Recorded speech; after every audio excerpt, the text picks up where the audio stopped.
안녕하세요. 토요미스테리 디바제시카입니다. 일본 후지산 기슭에 위치한 시즈오카현 고텐바시.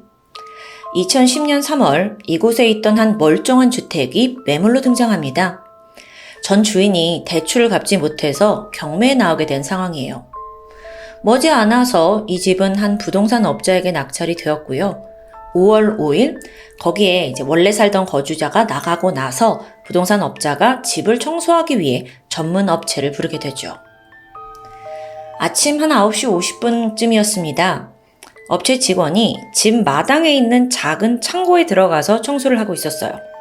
그러다 문득 구석에 방치되어 있는 푸른색의 약간 비닐 시트 같은 거에 시선이 갑니다.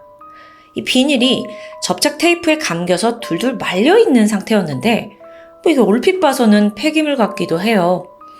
직원이 이걸 버려야 되나 하고 일단 그 비닐의 테이프를 뜯던 중 점점 악취가 고약해지는 걸 느꼈죠. 게다가 안에서 뭔가 물컹한 게 잡히는데요.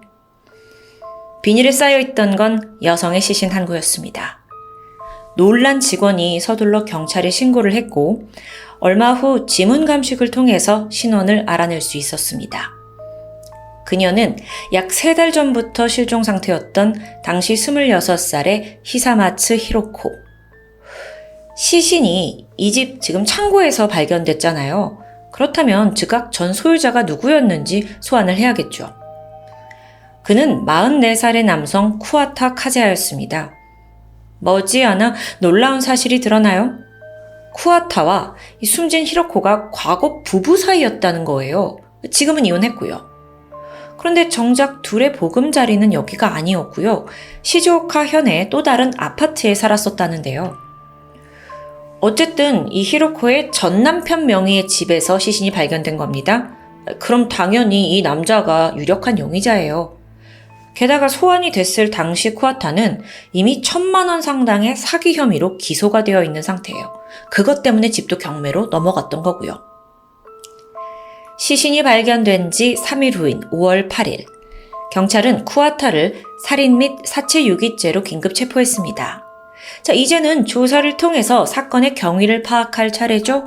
그런데 문제는 여기서 끝이 아닙니다. 쿠아타가 체포되던 당일, 이 사건이 일본 전역에 걸쳐서 크게 보도가 됐어요. 근데 마침 이때 우연히 뉴스를 보고 깜짝 놀란 사람이 있습니다.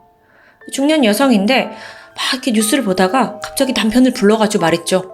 여보, 저 남자 우리 딸이랑 사귀었던 사람 아니야? 중년 부부의 딸 히비노 카오리는 그때로부터 5년 전인 2005년부터 22살의 나이로 실종된 상태입니다. 그간 부모는 애타게 딸을 수소문했죠.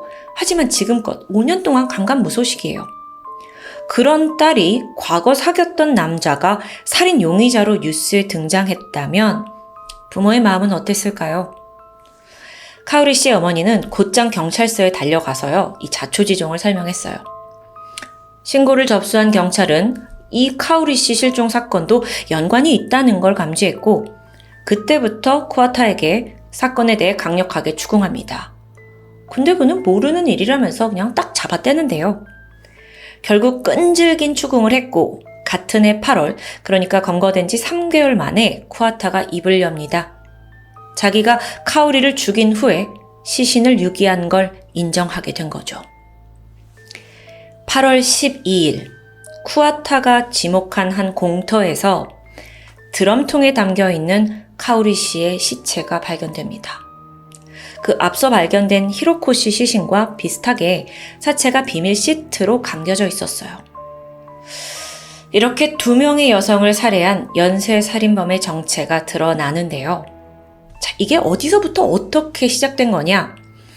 먼저 시간을 거슬러서 2000년으로 가볼게요. 쿠아타는 당시 첫 번째 아내 A씨와 결혼을 했고 아이 셋을 둔 가장이었습니다. 첫 번째 아내예요. 그는 고텐바시 하기와라라는 주택가에 집을 짓고 살았는데 여기가 바로 첫 번째 시신이 발견된 그 집이죠. 경매로 넘어갔던 집. 그렇게 첫 번째 아내와 잘 사나 싶었는데 2002년 쿠아타는 유흥업소에서 알게 된 카오리 씨와 불륜을 저지릅니다. 아까 그 중년 부부의 딸이요.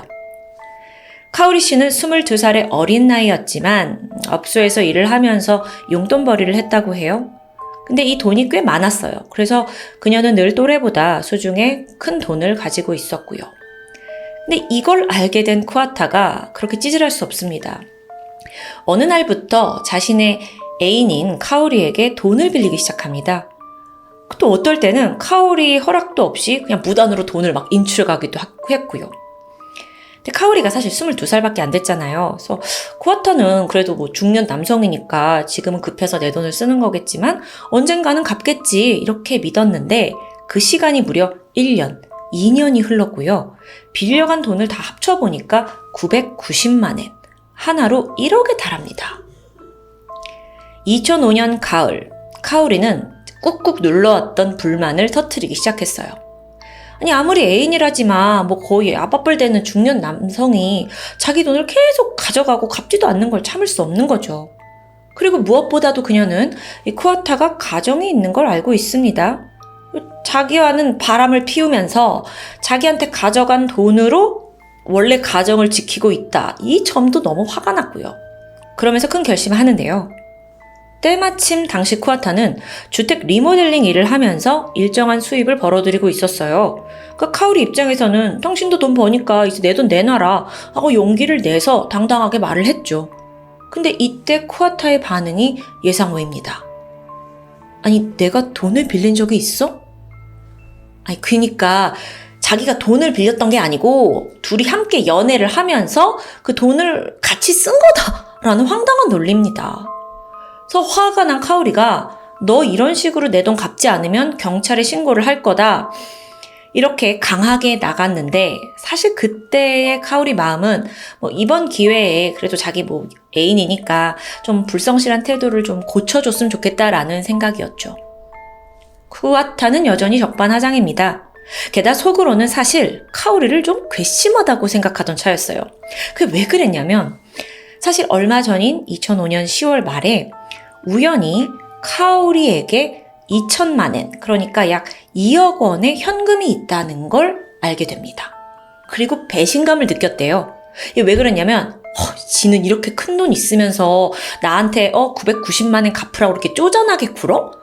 뭐 이런 얼토당토하는 분노를 키워왔던 거예요. 게다가 지금 돈까지 갚으라고 하니까 쿠아타가 어느새 극단적인 생각까지 하게 되죠. 카오리를 아예 죽여버리면 빚도 없어지고 그녀의 재산도 자기의 거가 될 거라는 너무도 짧고 어리석은 생각이었습니다. 그렇게 좀 덜 떨어진 두뇌와 다르게 행동은 빨랐어요. 그녀의 재산을 정확히 파악한 바로 다음 날 카오리 아파트를 찾아가서 그녀를 목졸라 살해했죠. 한치의 망설임도 없었고요. 이후 시신을 비닐로 감싸서 드럼통에 넣고 아파트에서 불과 500m 떨어진 공터에 유기합니다. 자, 여기서 좀 이해가 되지 않는 부분들이 나오는데 공터에 유기를 했다. 근데 사실 이 공터가 사람들이 왔다 갔다 하는 곳이에요. 왜냐면 근처 주민들이 쓰레기 처리장으로 사용하던 곳이거든요. 그래서 심지어 이 주변을 오가는 사람도 많았고 관리자까지 존재합니다. 결코 일반적인 생각으로 시신을 유기할 만한 곳은 아니죠. 게다가 얼마 후에 이 관리자가 와서 이 드럼통을 치우려고 했어요. 그러니까 쿠아타가 만류했죠. 제가요 여기다 비료를 좀 만들려고 안에 흙을 넣어놨어요. 제가 때 맞춰서 열 테니까 건들지 말아주세요. 이렇게 요청합니다. 그렇게 해서 여러분, 카오리 씨의 시신이 드럼통에 담겨서 공터에 무려 5년 동안이나 방치되어 있었던 거예요. 이걸 안 부모의 마음은 어땠을까요? 어쨌든 그렇게 카오리를 살해한 이후 쿠아타는 그녀의 핸드폰으로 주변 사람들한테 문자를 보내요. 아직 살아있는 것처럼 행동하는 겁니다. 엄마한테는 나 한동안 집에 못 가, 잘 지내고 있으니까 걱정 마. 이렇게 메시지를 남겼고 또 자기가 원하던 그 카오리의 2억 원 돈을 가져갑니다. 그렇게 살인으로 얻은 돈으로 그는 유흥을 즐겼고요. 또 남은 돈으로는 본가에 있는 처자식에게도 보냈고요. 그렇게 3년이 지난 2008년 12월, 지금까지 자신의 범행은 발각되지 않았죠? 근데 이때쯤에서 쿠아타가 또 다른 여성을 만나게 됩니다. 바로 그 집에서 발견됐던 피해자 히사마츠 히로코였어요.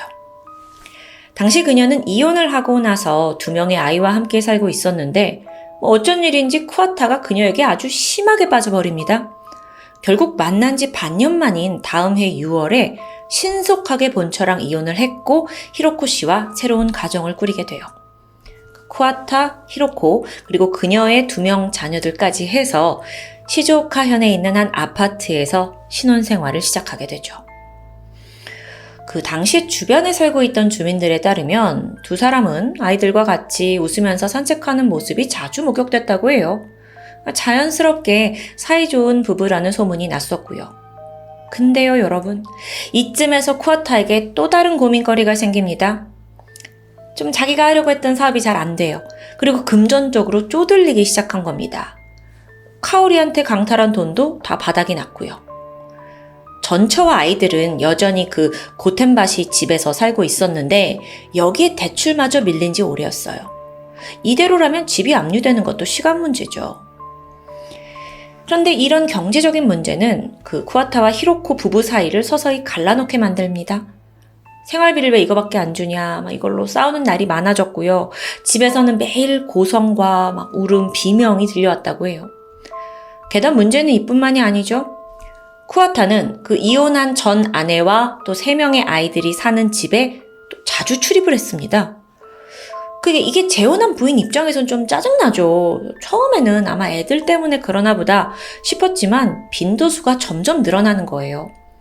여기에 히로코가 스트레스가 점점 극에 달했고 결국 남편한테 화를 내면서 부부 사이가 넘지 말아야 할 선까지 넘게 되죠.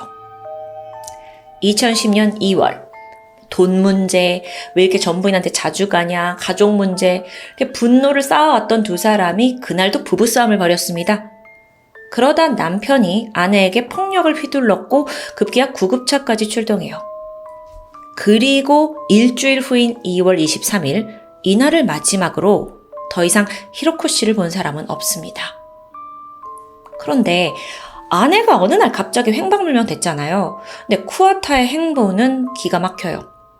갑자기 이혼 절차를 밟아버리더니 아내가 가정 버리고 가출한 거다라고 주장을 하는 겁니다. 근데 생각해보세요. 지금 이 집에 두고 간 아이들은 히로코의 아이들이에요. 전 이혼하면서 나온 아이들. 그 친정 엄마가 봤을 때는 아니 지금 새로 만난 남편한테 자기 애들을 두고 이렇게 가출을 할 리가 없잖아요. 그래서 이건 아니다 싶어서 급히 딸의 실종 신고를 접수하게 되죠. 다시 그때로부터 2달 후인 4월. 이번에 쿠아타는 60대의 어떤 지인 여성을 속여서 한 1,000만 원 정도를 훔치려고 한 사기 혐의가 발각되면서 체포됩니다. 설상가상으로 고텐바시에 있던 전처와 아이들이 살던 집은 경매로 넘어갔고요. 그리고 그 집을 청소하던 중 창고에서 히로코 씨의 시신이 발견된 상황이죠. 와, 이 남자 도대체 어떤 인생을 사는 사람일까요? 쿠아타가 아내 히로코를 살해한 후 일단은 그 집 창고에다가 시신을 숨겨둔 것 같아요. 아니 여기서 자기 애들도 다 사는데 여기다가 시신을 숨겨둔 거죠. 두 번째 살인에서도 아주 대범하게 행동을 했는지 멍청하게 행동을 했는지 좀 평가는 엇갈립니다. 이게 정황적으로 보면 쿠아타가 아내 히로코를 살해한 후에 일단은 그 고텐바시 집에 있는 작은 창고에다가 시신을 숨겨둔 거예요. 여기 자기 애들이 사는 곳인데도 불구하고요. 근데 두 번째 살인에서도 이렇게 대범한 건지 멍청한 건지 이런 행동을 하죠. 심지어 집이 넘어갔잖아요. 그러니까 자기는 쉽게 들어갈 수도 없다 보니까 시신을 처리하지 못했던 것 같아요. 추후에 전문가들은 이 쿠아타라는 사람 자체가 어떤 일을 처리할 때 마무리를 짓는 성향이 아니라 그냥 우선 덮어두고 넘어가는 성향이 있다고 지적했습니다. 그 소위 귀차니즘이 심지어 살인 그리고 시신 유기에도 그대로 적용된 거고요. 그나마 히로코의 시신의 경우에는 수습을 하기 전에 이제 경매로 집이 넘어가면서 자기가 못 들어가니까 이렇게 발각이 됐고 결국 모든 게 밝혀지게 된 겁니다. 그렇게 검거된 쿠아타는 왜 아내 히로코를 죽였냐라는 질문에 또다시 적반하장식의 태도를 보입니다. 그녀가 내 전처와 아이들을 해를 입히겠다 이런 위협을 하니까 내가 어쩔 수 없이 죽였다라는 주장이에요. 그러니까 자기 가족을 지키려고 살인을 했다? 그런 사람이 2번이나 불륜을 저질러요? 앞뒤가 전혀 안 맞죠. 게다가 그 앞서 카오리 씨는 그럼 왜 죽였냐? 여기에 또 황당한 말을 합니다. 제가 돈을 뺏으려던 게 아니고요. 카오리가 그런 일로 경찰서에 가게 하고 싶지 않아서요. 뭔 소리예요? 그러니까 멍청한데 대범한 것도 좀 킹받는데 살인에 이 변명으로 일관하는 자세가 정말 너무 비열하고 찌질합니다. 이 남자는 끝까지 범행 동기에 대해 모든 건 가족을 위해서였다라고 단언했어요. 그에게 어떤 판결이 내려져야 할까요? 속 시원하게도요. 그는 재판에서 사형을 선고받습니다. 몇 번이나 항소를 했지만 다 기각당했고 그는 현재 도쿄 수감소에서 사형 집행을 기다리는 처지로 살아가고 있습니다. 쿠와타는 지금껏 문제가 생길 때마다 그걸 회피하는 방법으로 살인을 저질렀어요. 돈을 갚으라고 하는 카오리를 그냥 죽여버리자. 나한테 불만을 말하는 아내 히카리를 그냥 죽여버리자. 이런 식이었죠. 근데 사는 게 그렇게 단순합니까? 사실 그의 범죄 행각은 좀 제가 아까도 멍청하고 대범하다라고 표현을 했는데 좀 그런 방식으로 흘러간 건 맞아요. 근데 오히려 그런 점 때문에 사건이 세상에 드러났다는 게 좀 아이러니했죠. 이런 걸 인과응보라고 하나요? 참 속이 후련한 인과응보 사건이었습니다. 지금까지 토요미스테리 디바제시카입니다. 안녕하세요. 토요미스테리 디바제시카입니다. 2000년 9월 29일 오후 1시 도쿄 고토구 가메이도의 한 아파트 한 동에서 누군가 집집마다 돌아다니면서 초인종을 누르고 있었습니다. 벌써 겁먹지 마시고요. 그 사람은 구청에서 나온 인구조사원이었죠. 이 아파트에 누가 사는지 실제 거주자를 파악하기 위해서 일일이 방문하고 있었던 건데 그가 멈춰선 곳은 604호. 아무리 초인종을 눌러도 안에서는 전혀 응답이 없었습니다. 집에 없구나 생각했고 발걸음을 돌리려던 순간 난생 처음 맡아보는 아주 강한 악취가 풍겨왔습니다. 604호에서 새어나오는 듯 했죠. 이 냄새가 도저히 평범한 가정집에서 날 만한 그런 냄새가 아니었습니다. 즉각 수상하다는 생각이 들었고 결국 아파트 경비원에게 이 사실을 알리게 됩니다. 잠시 후에 관리인이 올라왔는데 듣던 대로 정말 고약하고 기분 나쁜 냄새가 진동하고 있었죠. 604호 초인종을 누르고 문을 두드렸지만 인기척이 없습니다. 근데 이 냄새가 집주인이 나타날 때까지 기다릴 만한 그런 수준이 아니었던 겁니다.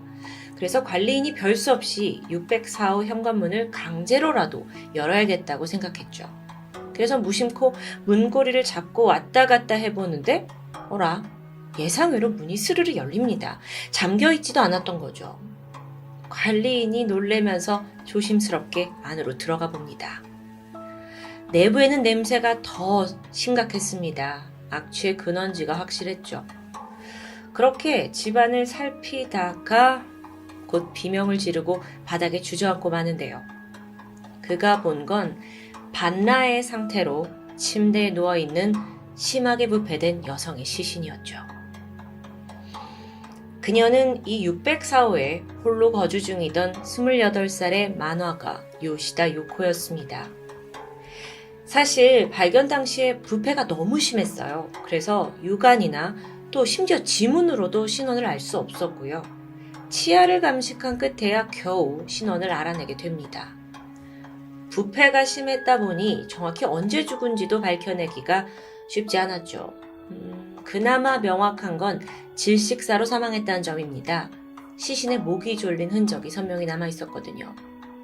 발견 당시 특이점이 있다면 얼굴에 흰 천이 덮어져 있었다는 겁니다. 옷은 상의만 입고 있었고 하의는 벗겨져 있었고요. 성폭행이 의심되긴 하지만 흔적은 발견되지 않습니다. 방안이 좀 어질렀던 걸 토대로 뭔가 다툼이 있었나 했지만 정작 몸에서는 멍이나 상처 또는 폭행의 흔적은 나오지 않습니다. 그런데 이 집에서 9월 18일자의 편의점 영수증이 발견돼요. 그렇다면 시신으로 발견되기 열흘 전까지는 살아있었다는 게 증명이 되겠죠. 참고로 요시다가 이렇게 혼자 산 지는 약 10년 정도 됐습니다. 한 달에 한 번씩 본가에 방문을 하곤 했죠. 마침 사망한 그 해에 이 오랜 자취 생활을 정리하고 본가로 들어갈 예정이었는데 안타깝게도 변을 당하고 만 겁니다. 자, 이 사건 현장에 외부 침입의 흔적은 전혀 없습니다.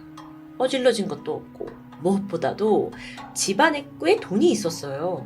300만 엔, 그러니까 하나로 3천만 원에 달하는 거금이었죠. 근데 그것조차 뒤지지 않았고 그대로 남아 있습니다.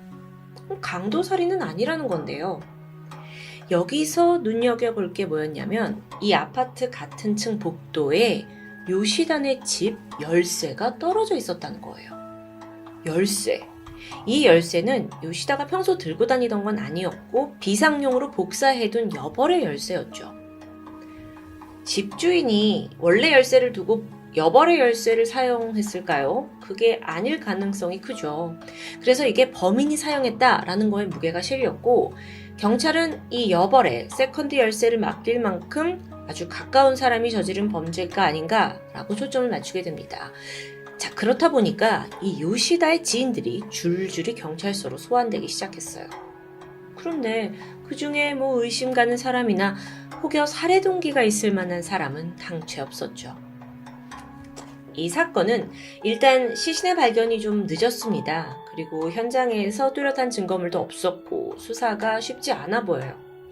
아파트 근처에 방범 CCTV도 없어서 누가 들어오고 나갔는지 확인할 수도 없었죠.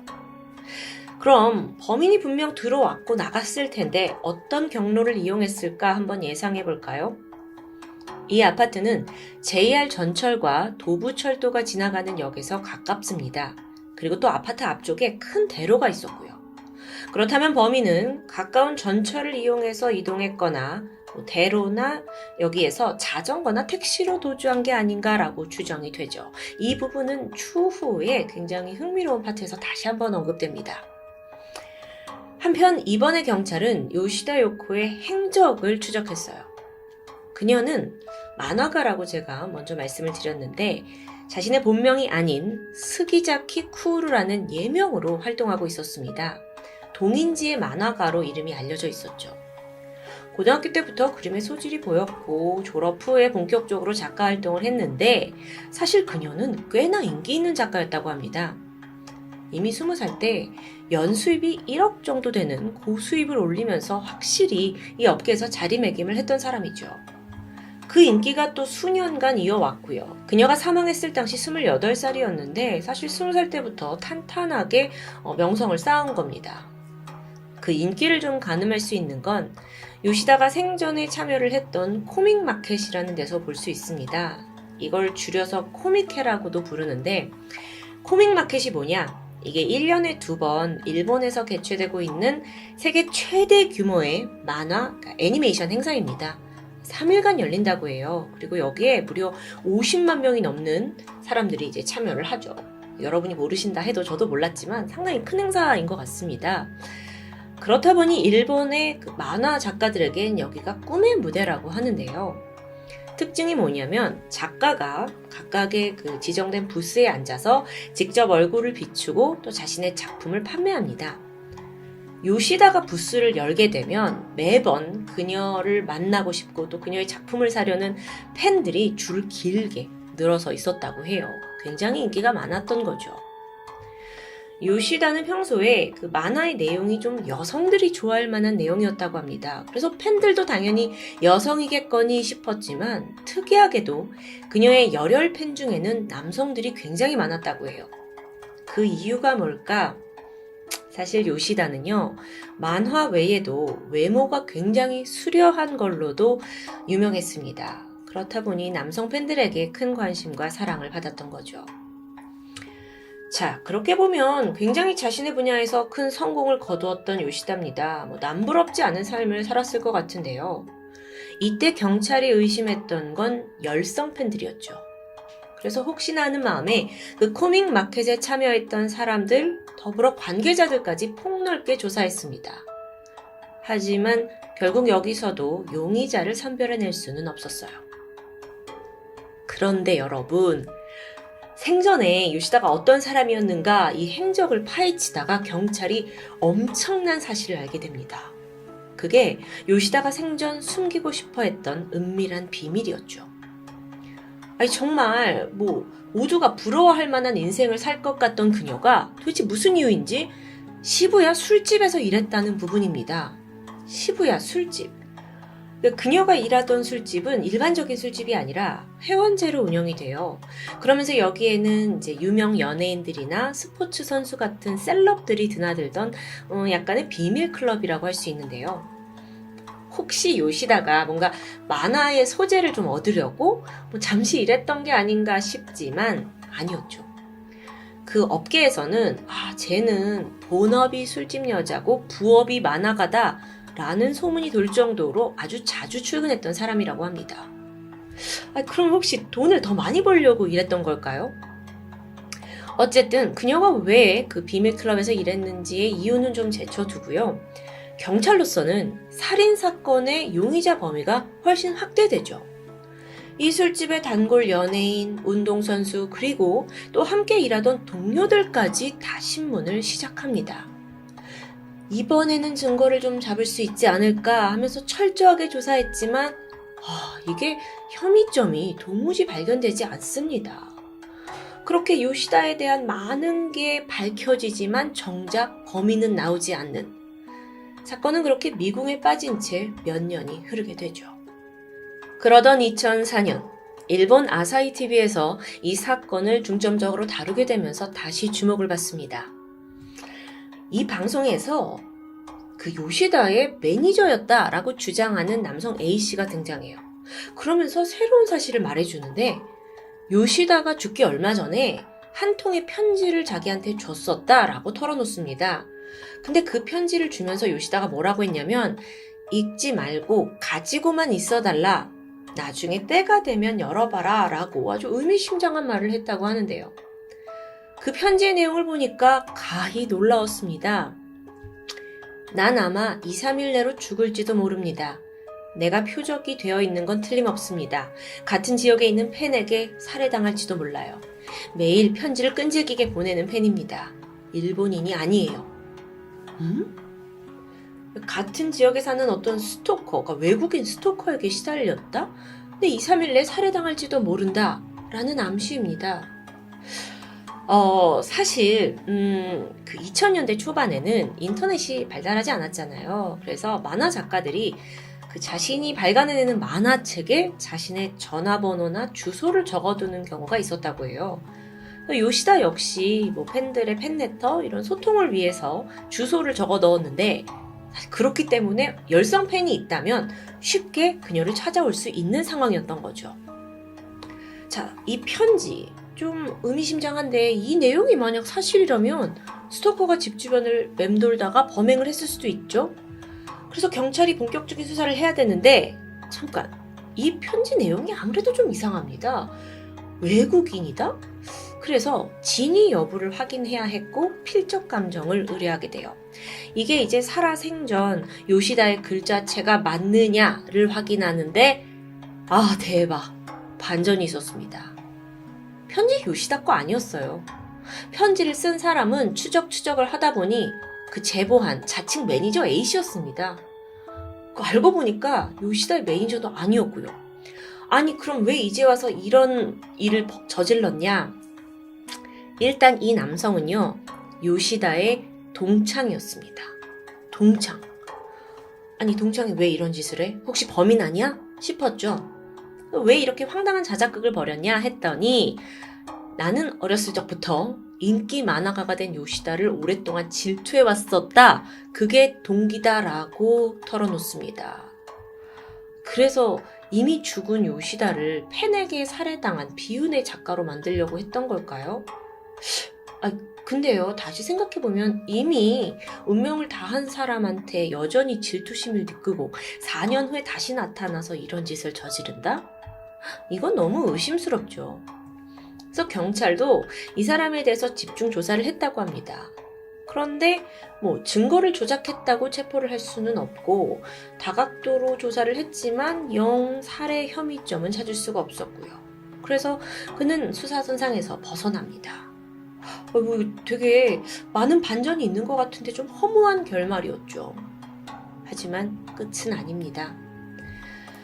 자, 아사히 TV에서 이 관련된 내용을 방송했을 때 해외 수사관을 불러서 자문을 구하기도 했습니다. 아니, 또 왜 여기서 외국 사람이 등장해 싶은데 그가 누구냐면 영국의 유명 예언가 크리스 로빈슨이었죠. 제가 예전에 한번 홈에서 다룬 적이 있었는데요.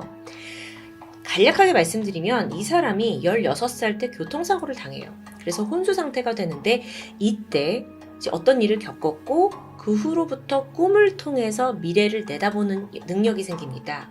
근데 그게 보통 꿈이 아니라 범죄 현장을 목격하는 능력을 얻게 된 거죠. 사실 뭐 이런 능력이 있다 그러면 망상장애 아니냐, 사기꾼 아니냐라고 판명이 나는데 크리스 로빈슨의 경우에는 영국에서도 실제로 그 예언들이 많이 적중을 하면서 명성을 크게 얻었습니다. 대표적으로는 체르노빌 원전 사건, 또 다이애나 비 사망 사건, 뉴욕 9.12 테러 사건 등등이었죠. 굵직굵직합니다. 그래서 그는 이후 꿈꾸는 수사관이라고 불리면서 미국, 영국의 정보기관과도 협력을 하고 있었어요. 꽤 믿을 만한 사람이죠. 그래서 아사히 TV가 로빈슨에게 요시다 살인 사건을 의뢰했던 겁니다. 그러자 로빈슨이 자신의 꿈에서 본 범인의 인상착의를 아주 구체적으로 알려줍니다. 보시는 건 그의 주장대로 그려진 몽타주입니다. 범인은 다소 어두운 얼굴을 가지고 있는 나이가 25살에서 35살 사이, 신장은 165 정도, 근육질 몸에 안경을 쓰지 않은 남성입니다. 무엇보다 로빈슨은 범인이 살인을 저지른 후에 역에서 파란 기차를 탔고 종점에서 하차하는 것을 보았다고 말했죠. 그 하차한 곳이 범인이 사는 곳인데 그가 도주 중에 다리를 다쳐서 병원 치료를 받고 있었다라고 덧붙였습니다. 굉장히 구체적이죠. 그리고 신기해요. 기억하세요? 경찰도 그때 범인이 전철을 타고 도주했을 거라고 예상했었잖아요. 자, 그렇다면 로빈슨이 본 건 정말 사실일까요? 저희처럼 당시 일본 여론도 반신반의했습니다. 심령 수사로 이거를 접근하는 게 과연 맞는 거냐라는 의견이 분분했죠. 그런데 이 내용이 전파를 탄 후에 예상치 못한 제보자가 등장합니다. 자신이 범인의 그 인상착의와 너무도 비슷한 사람을 알고 있다면서 그가 평소 알고 있던 지인 B씨를 지목했던 겁니다. 실제 인물이 나왔어요. 자, 그럼 B씨, 이 사람이 어떤 사람이냐? 사건 당시에 25살이었습니다. 그리고 평소에 유흥을 즐기던 편인데 특히나 술집에서 일하던 종업원 그 여성에게 푹 빠져 있었다고 증언했죠. 물론 제보자는 그 B씨라는 사람이 좋아하던 사람이 정확히 누구인지는 모릅니다. 하지만 B씨가 잘 다니던 술집이 시부야에 있었고 마침 기억하시죠? 요시다가 일하던 그 술집도 시부야에 있습니다. 자, 내용을 좀 더 볼까요? 제보에 따르면 B씨가 당시에 빚을 지면서까지 그 여자 종업원 분에게 굉장히 적극적으로 선물도 주고 구애를 했다고 해요. 하지만 끝내 받아들여지지 않았죠. 그래서 무한하게 몇 번 거절이 반복되니까 B씨가 전화를 걸어서 폭언을 하는 등 상당히 폭력적인 성향을 보였다는데요. 결정적으로 여러분, 이 요시다 사건이 발생한 게 2000년 9월입니다. 근데 2000년 9월에 그가 다리 부상을 당해요. 그러면서 병원에서 치료를 받고 일을 쉬는 일이 생겼죠. 공교롭게도 이 시기까지 요시다의 사망 시기와 맞물려 있습니다. 근데 이게 끝이 아니에요. B씨가 사는 곳이 도부 카메이도선의 종점 인근 지역입니다. 그리고 도부 카메이도선은 파란색 기차고요. 헐, 이거 뭐죠? 저 사실 심령수사다 이렇게 나와가지고 좀 코웃음을 쳤는데 이게 뭔가 딱딱 들어맞으니까 너무 소름이 돋는데요. 정말 B씨는 몽타주하고 이상하리만큼 탁탁 들어맞는 사람이었습니다. 그런데 더 수상한 게 있죠. 그 문제 B씨가 요시다 사건 이후에 갑작스럽게 잠적을 했고 지금까지도 행방이 묘연하다는 점입니다. 제보자가 B씨를 제목했지만 결론적으로 그가 지금 어디 있는지 아무도 몰라요. 와, 대박. 왜 모를까요? 범죄를 저질렀기 때문은 아니었을까요? 와, 경찰이 그 사람이 범인임을 굉장히 강하게 의심했고 발빠르게 추정에 나섰지만 끝내 B씨의 행방을 찾을 수는 없었습니다. 그리고 그걸 마지막으로 더 이상 이 수사에는 진척을 보이지 않았고요. 일본 유명 만화가 살인사건, 게다가 이게 밀실 살인사건입니다. 초능력을 동원한 수사, 게다가 유력 용의자에 대한 결정적 제보까지 지금 내내 반전의 반전을 거쳤는데요. 결론적으로는 좀 안타깝게 범인을 검거하는 데 실패했죠. 이 사건은 지금까지도 일본의 영구 미제 중 하나로 남아 있습니다. 아름다운 외모 덕분에 미인 만화가라는 아주 기분 좋은 별명을 얻었던 요시다 요코. 그녀의 황망한 죽음 후에 일본 내에서는 만화책을 통해서 작가의 개인정보가 유출되는 이 허술한 시스템에 대한 지적이 나왔습니다. 당연히 시정되어야 할 부분이죠. 사실 지금 시대 생각하면 이런 건 말도 안 되는 일인데요. 자, 그럼 과연 누가 그녀를 죽음으로 몰고 갔을까요? 스토커 팬? 아니면 그녀를 질투했던 동창 친구? 혹은 몽타주와 너무도 흡사한 B씨? 그 진실은 여전히 저 너머에 있습니다. 지금까지 토요미스테리 디바제시카입니다.